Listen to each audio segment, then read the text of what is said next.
40 વર્ષથી ગુજરાતથી હજારો મીલ દૂર ગુજરાતી ભાષા સાહિત્ય માટે આ ગુજરાતી સાહિત્ય અકાદમીની સ્થાપના કરનાર અને તેને પોતાના શ્રમથી પ્રાણ આપનાર સાથીઓને મારા અભિનંદન. ગુજરાતી દલિત સાહિત્ય ઉપર સંશોધન કરું છું અને એ જ આજે મારા વક્તવ્યનો વિષય છે. હું સાથે સાથે કવિતા પણ લખું છું અને ગુજરાતની કવિતા, ગુજરાતી કવિતાને ગુજરાતની કવિતાનો અનુવાદ કરું છું. કદાચ પ્રશ્ન થશે ગુજરાતી કવિતા કેમ નહીં? આગળ વધતા આ પ્રશ્નનો જવાબ સાથે શોધશું. હું ઘણા સમય પછી અને તે પણ લંડનમાં ગુજરાતીમાં બોલું છું. ગુજરાતીમાં બોલવાનો મોકો મળ્યો છે આજે. અંગ્રેજીમાં અને આયરની કહીએ, મારી પેઢીના ઘણા લોકોની જેમ અંગ્રેજી મારા બૌદ્ધિક જીવનની ભાષા છે. ગુજરાતી અને અંગ્રેજી વચ્ચેના આ તણાવનો અનુભવ કદાચ તમે પણ કર્યો હશે. હું કઈ ભાષામાં બનું છું? આ પ્રશ્ન દલિત કવિને પણ થાય છે. તો પહેલો પ્રશ્ન છે ભાષાનો. જવાબ શોધતા એક પ્રસંગ યાદ આવે છે. એક કહું છું પણ અનેક વાર ભજવાયેલો પ્રસંગ છે. હું અમદાવાદ પહોંચી રિક્ષા કરું. હજુ એક વાક્ય માંડ બોલું કે અમદાવાદનો રિક્ષાવાળો મારી પર હસીને કે, તમે રાજકોટથી આવો છો? ગુજરાતમાં જ હું ગુજરાતથી બહારની હોઉં એવું મહેસૂસ કરું છું. મારી સાથે કચ્છ ચાલો. હવે કાળો ડુંગર જતા આપણે કર્ક રેખા પરથી પસાર થઈએ છીએ. અહીંયા ગુજરાતી બોલાતી નથી, કચ્છી અને સિંધીના સ્વર સંભળાય છે.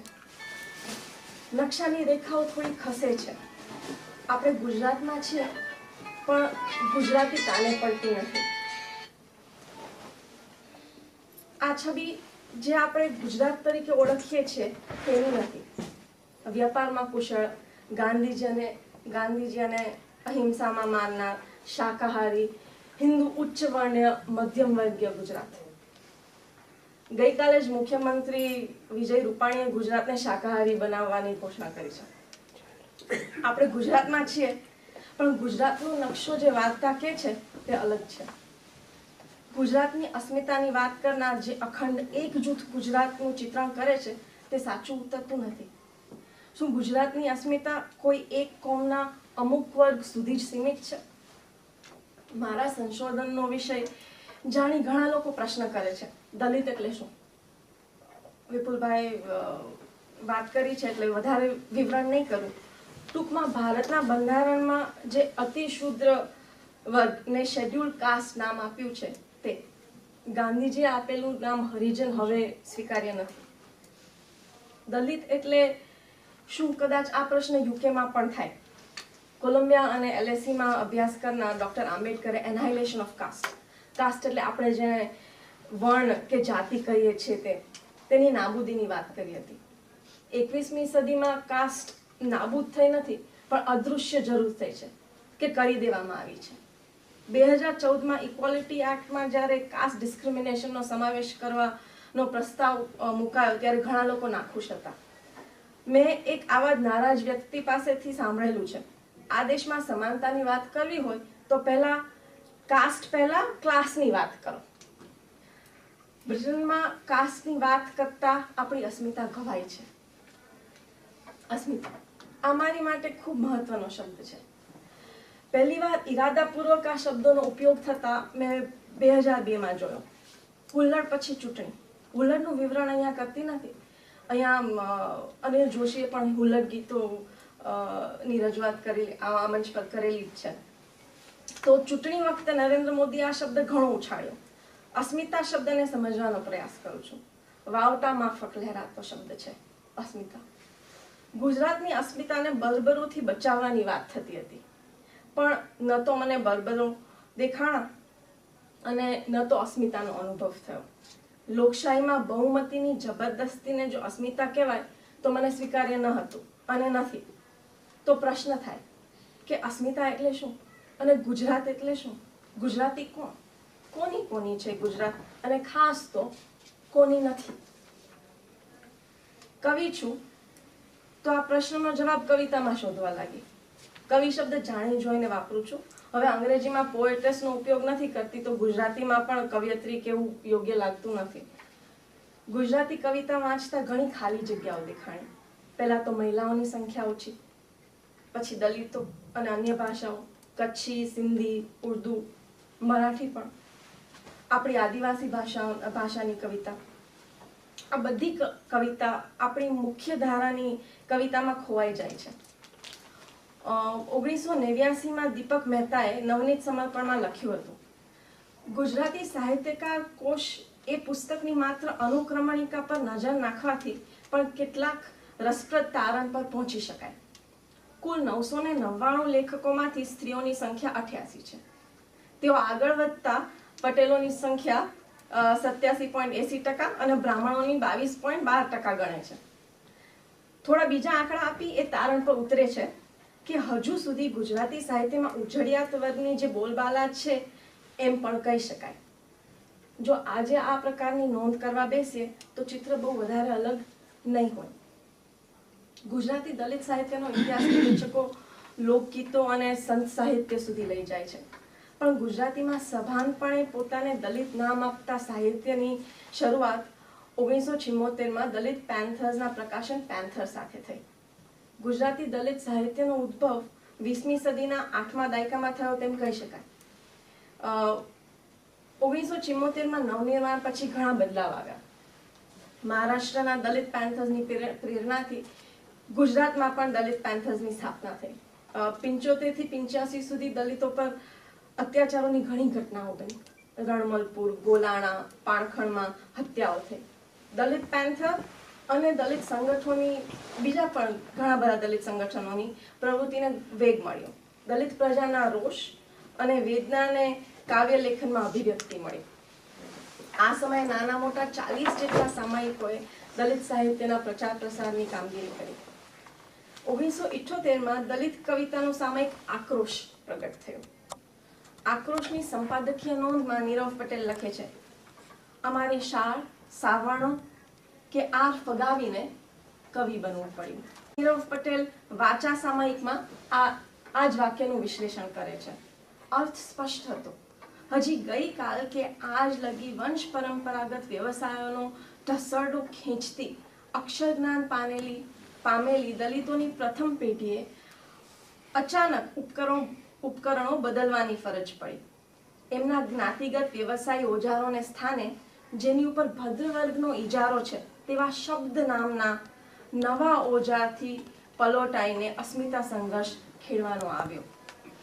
જેમના સાંસ્કૃતિક વારસાને છિન્ન ભિન્ન કરી દેવાયો છે, જેમની વાચાને સદીઓથી રૂંધી નાખવામાં આવી છે, તેઓ હાથ વગુસો હથિયાર એ કહેતી પ્રમાણે આક્રોશ કે આક્રંદ કરે તો શું નીચે? અને અંગ્રેજીમાં જ નીરવ પટેલ કહે છે, crude poetry but poetry no doubt. નીરવ પટેલના પહેલા કથન અને તેના વિશ્લેષણ વચ્ચેના 2 દાયકામાં ગુજરાતમાં 2 અનામત વિરોધી આંદોલન થયા, જેમાં દલિતો પ્રત્યે અને અનામતના કાયદા પ્રત્યે સવર્ણોના રોષ વ્યક્ત થયો. પોતાના હક અને કાયદો સમજતા દલિત આગેવાનોએ સામનો કર્યો. દલિત આંદોલનને વેગ મળ્યો અને સાથે સાથે દલિત કવિતાને પણ. એ સમયની કવિતા, દલિત કવિતા કેવી હતી તો સાંભળો. પેલી કવિતા છે નીરવ પટેલની, મારે માણસ નથી બનવું. મારે માણસ નથી બનવું. જંતુ બનીને જીવવું કબૂલ છે, મારે માણસ નથી બનવું. મારે ઓછામાં ઓછી ઇન્દ્રિયો ચાલશે, હું અમીબા બનીને જીવીશ. મારે નથી જોઈતી પાંખો, મારે આકાશ નથી આંબવું. હું પેટે ઢસડાઈશ સાપ કે ગરોળી થઈને, ભલે ફંગોળાવ આકાશે ઘાસ કે રજકણ બનીને. અરે હું ક્રુસોના ટાપુ પર ફ્રાઈડે બનીને જીવીશ, પણ મારે માણસ નથી બનવું. મારે અસ્પૃશ્ય માણસ નથી બનવું. મારે હિન્દુ માણસ નથી બનવું. મારે મુસ્લિમ માણસ નથી બનવું. હજુ એક કવિતા આપણે સાંભળીએ. સાહિલ પરમારની કવિતા છે, પત્ની સાથે વાત.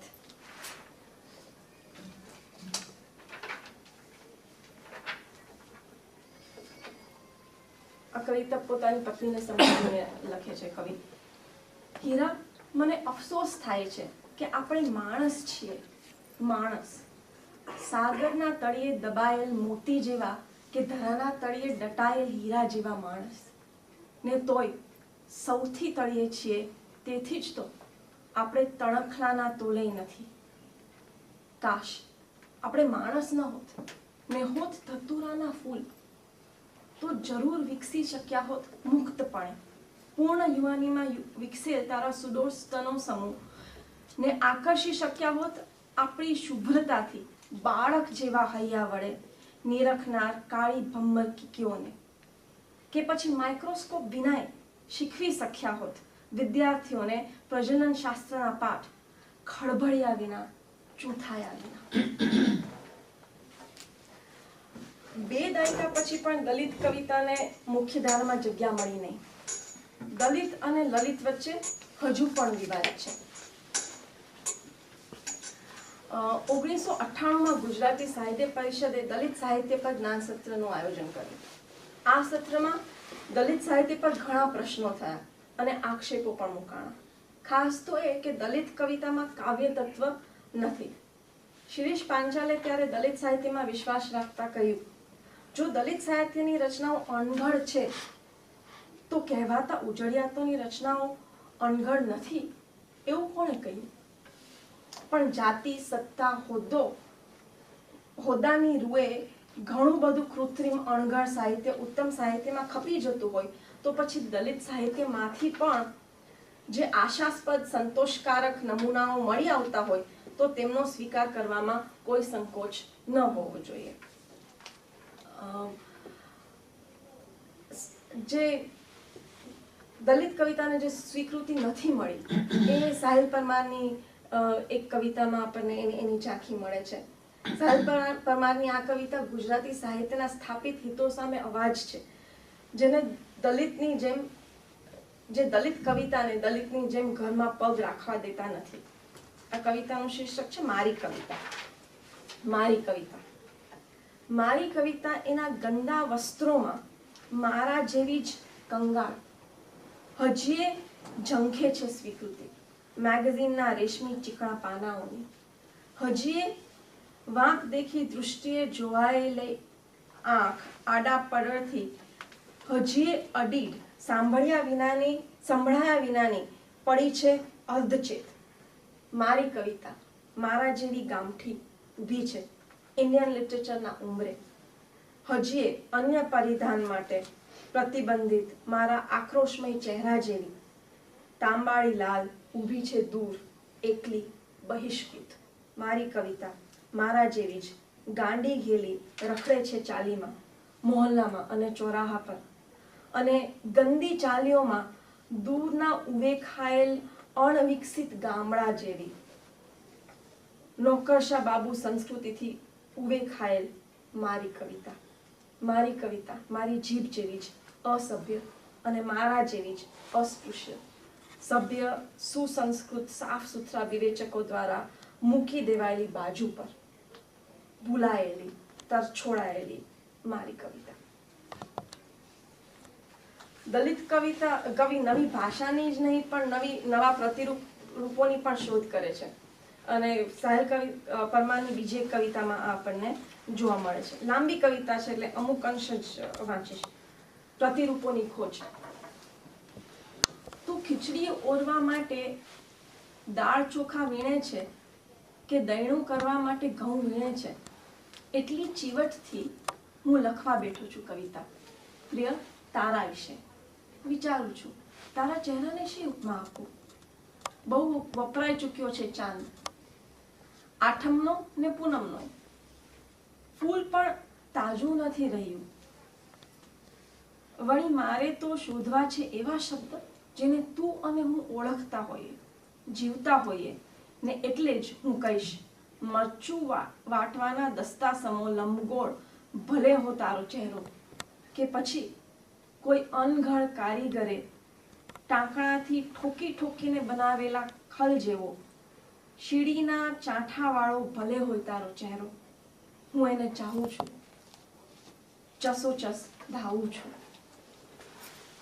અને આ રીતે નવી નવી ઉપમાઓ અને પ્રતિરૂપો શોધે છે કવિ.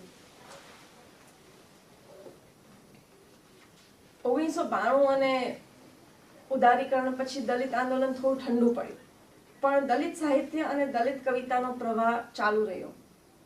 સામયિકો અને કાવ્ય સંગ્રહના પ્રકાશન થયા. આ દરમિયાન બીજી ઘણી રાજકીય પ્રક્રિયાઓ થઈ. બાબરી મસ્જિદનો ધ્વંસ થયો, હુલ્લડો થયા. 2016માં દલિત આંદોલનનો નવો તબક્કો શરૂ થયો. 11મી જુલાઈના રોજ મોટા સમઢિયાળા ગામમાં 4 દલિત યુવકોને શિવસેનાના 6 યુવકોએ ગૌહત્યાનો આક્ષેપ લગાવી બેરહેમીથી માર્યા. આ ઘટનાનો વિડીયો વાયરલ થયો અને આંદોલન શરૂ થયું. ઘટનાની વિગત એક રિપોર્ટમાંથી વાંચું છું. તારીખ 11/7/2016ના રોજ ગીર સોમનાથ જિલ્લાના ઉના તાલુકાના મોટા સમઢિયાળા ગામે રહેતા બાબુભાઈ પર બાજુના ગામ બેડિયામાંથી ફોન આવ્યો અને આહિર નાજાભાઈ દાનાભાઈની ગાય પર સિંહ હુમલો કરીને મારી નાખેલ છે તેમ જણાવી ત્યાંથી મૃત ગાયને લઈ જવા કહ્યું હતું. ત્યાંથી ગાય લઈને સમઢિયાળા પરત આવ્યા બાદ થોડી વારમાં બાજુના જ ગામ મોતીસરામાંથી પણ જીવાભાઈ કોળીનો ફોન આવ્યો હતો અને પોતાની ગાય મરી ગઈ છે તેમ જણાવ્યું હતું. તેથી બાબુભાઈ સરવૈયાએ પોતાના દીકરાને મરી ગયેલી ગાયો લઈ આવવા જણાવ્યું હતું.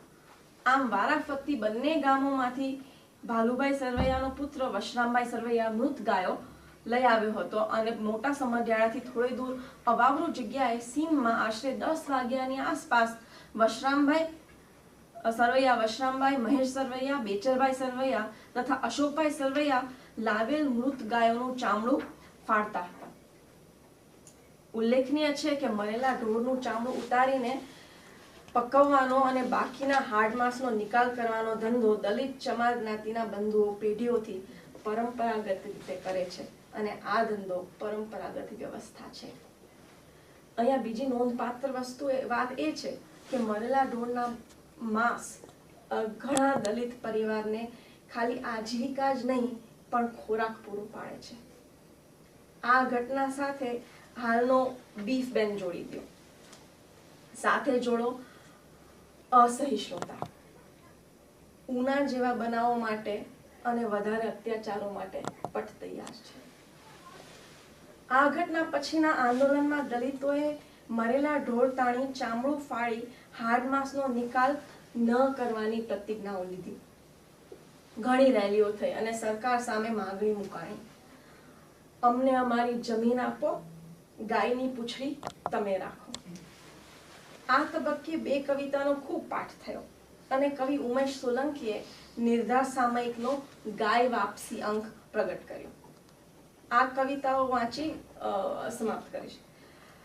પહેલા સાહિલ પરમારની કવિતા, જે તેમણે 20 વર્ષ પહેલા લખેલી. આ કવિતા ઉત્તર ગુજરાતના મહેસાણાની બોલીમાં છે. કવિતા સાંભળીને ખ્યાલ આવશે કે ગુજરાતની મુખ્ય ધારાના સાહિત્યકાર આ ભાષાને સાહિત્ય કેમ નથી ગણતા.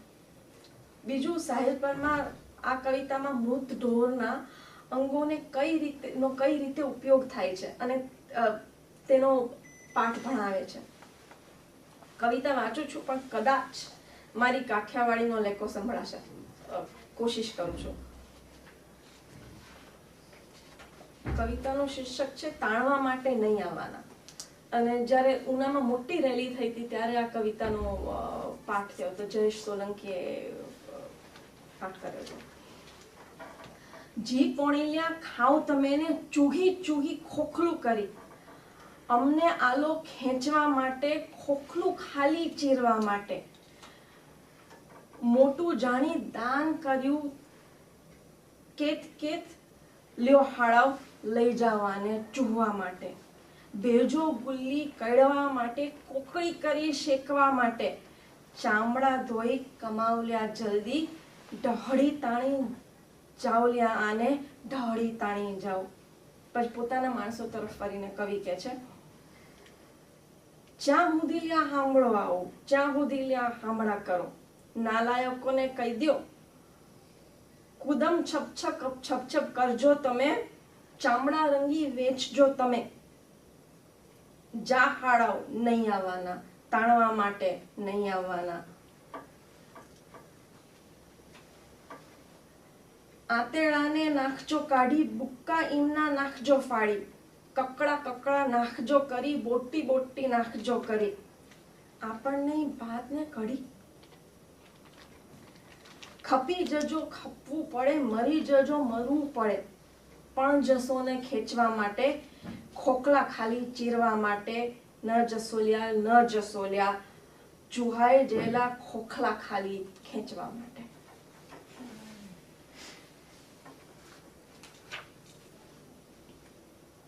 આ કવિતા વાંચીએ પેલા જે મૃતદેહ, ગાયના મૃતદેહમાંથી જે વાનગીઓ બનાવીને દલિત જમે છે એના નામ મને ખ્યાલ નહોતા. વાત શરૂ કરતા પહેલા મેં કહ્યું હતું કે કઈ ભાષામાં લખવું તે દલિત કવિતાનો પહેલો પ્રશ્ન છે. દલિત કવિતાને શિસ્તતામાં કેદ કરી રાખે એ ભાષા, કે પછી પોતાના અનુભવ અને લાગણીને વાચા આપે એવી ભાષા. 1983માં ભારતીય દલિત પેન્થર્સ ઓફ ગુજરાતના રમેશચંદ્ર પરમારે અંજલિ દીર્ઘ ઈ સાથે અંજલિ નામનું પુસ્તક પ્રકાશિત કર્યું. આ પુસ્તકમાં તેમણે 1956માં બાબા સાહેબ આંબેડકરના મૃત્યુ બાદ અમદાવાદના મિલ મજૂરોએ લખેલા અંજલિ કાવ્યનું સંકલન કર્યું હતું. અંજલિની સંપાદકીય નોંધમાં રમેશચંદ્રભાઈ લખે છે, 7 ગુજરાતી જોડણી કોષમાં હવે પછી કોઈને સ્વેચ્છાથી જોડણી કરવાનો અધિકાર નથી એવી ગાંધીજીએ સ્વેચ્છાએ ઘોષણા કરી હતી. નવજીવન અને પરાક્રમ પરાયણ ગુજરાતી પ્રજા જો ગાંધી વચનને નો નઠારો વધ સ્વાર્થ પ્રેરિત અનામત વિરોધી જાતિ યુદ્ધોથી કરે તો દલિત કવિઓ અંજલિને અંજલિ દીર્ઘઈએ ન લખે. જો કે હિન્દી ગુજરાતી કોષમાં બંને સ્વીકાર્ય છે. દલિત સાહિત્ય મૂંગાઓને વાચા આપવાનું, ચહેરા વિનાનાને ચહેરો આપવાનું, ઉપેક્ષિતોને ઉઠાવવાનું, અપરિચિતોને પરિચય આપવાનું, પીડિતોને પરાક્રમી બનાવવાનું, હ્રસ્વને દીર્ઘ કરવાનું આંદોલન છે. એટલે અમે દીર્ઘ ઈ નો અંજલિમાં ઉપયોગ કર્યો છે. આ નોંધ મહત્વની છે કારણ કે દલિત કવિની ભાષાની પ્રક્રિયાનું આ સૂચન કરે છે. દલિત કવિતાની ભાષા રસ્વને દીર્ઘ તરફ લઈ જવાની ભાષા છે. દલિત કવિતા આપણા સમાજ જીવન અને આપણી લોકશાહીમાં બાકી રહી જતા દલિત વર્ગને વાચા આપે છે. નીરવ પટેલની કવિતા મેન્યુઆલા ઇન્ડિયનમાં આપણને આનો અનુભવ મળશે. આ કવિતા છે નીરવ પટેલના કાવ્ય સંગ્રહ બહિષ્કૃત ફૂલોમાંથી. મેન્યુઆલા ઇન્ડિયન, કદાચ પાછો બીફ પેન યાદ આવી જશે. મેન્યુઆલા ઇન્ડિયન, અમારા શુદ્ધ ભારતીય ભોજનાલયમાં ગાયનું માંસ નથી મળતું. વિદેશી હોટડોગ કે હેમબર્ગર પણ મળતા નથી. અહીં સ્વદેશી નો બીફ બાર્બેક્યુ મળે છે.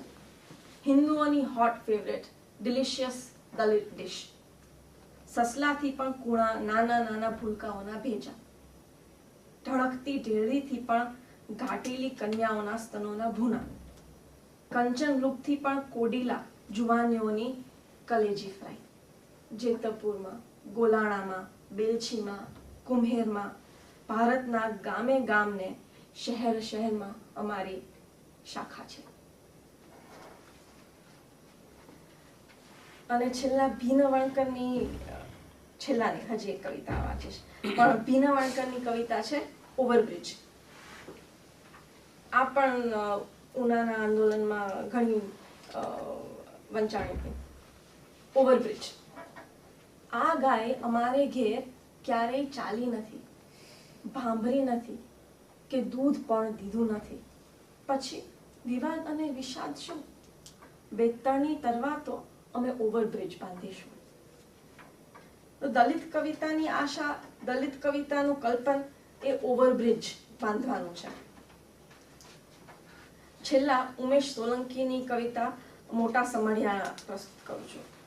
આ એમના ગાય વાપસી વિશેષાંક માંથી છે. મોટા સમઢિયાળા. મોટા સમઢિયાળા, એમની મરેલી ગાય માતાને ફાળવા ચલાવી તે રૂઢીની છરી તો ઉકળી ઉઠ્યા. એમની ભારત માતાને રોજ રોજ ફાળી ખાનારા. પછી મૃત્યુ તને અડ્યું, ડર્યું, આઘું ખસ્યું. જાહેરમાં એવી લજવાય કે ક્રૂરતા સોળમાંથી નીકળી. નગ્નતાને ઓઢી ખૂણામાં લીપાઈ ગઈ. બરડ થયેલા તારા હાડકા ભલે કરે કરડ, પણ કરડ કરતો અવાજ આજ ગાય વાપસીનો નારો બન્યો છે. રૂઢીને ચાપતો અંગારો બન્યો છે. મોટા સમઢિયાળા, સંવેદનાના તે તોડ્યા છે તાળા, વિચારના ઉઘાડ્યા છે બારા. હવે આંખ જોઈ શકે એવા અજવાસ આવશે, ઊંઘ આવી શકે એવો અંધાર આવશે. આ કવિતામાં કવિ સાફ કહે છે કે અમારી માટે આ દેશમાં જગ્યા નથી. અમારી કલ્પનાનો દેશ તો આંબેડકરે જે બંધારણમાં ચિતર્યો છે તે દેશ છે. દલિત કવિતા આપણી બહુભાષી સંસ્કૃતિની એક ધારા છે. બહુભાષીનો અર્થ હું ખાલી ભાષાથી સીમિત નથી રાખતી. બહુભાષિતા એટલે આપણાથી અલગ સમુદાયો પ્રત્યે સહિષ્ણુતા. આજે આ સહિષ્ણુતાને ખતરો છે. મારા સંશોધનથી અને મારી કવિતાથી આપણી બહુભાષિતાને પોષણ મળે તેવી આશાથી વિરમું છું.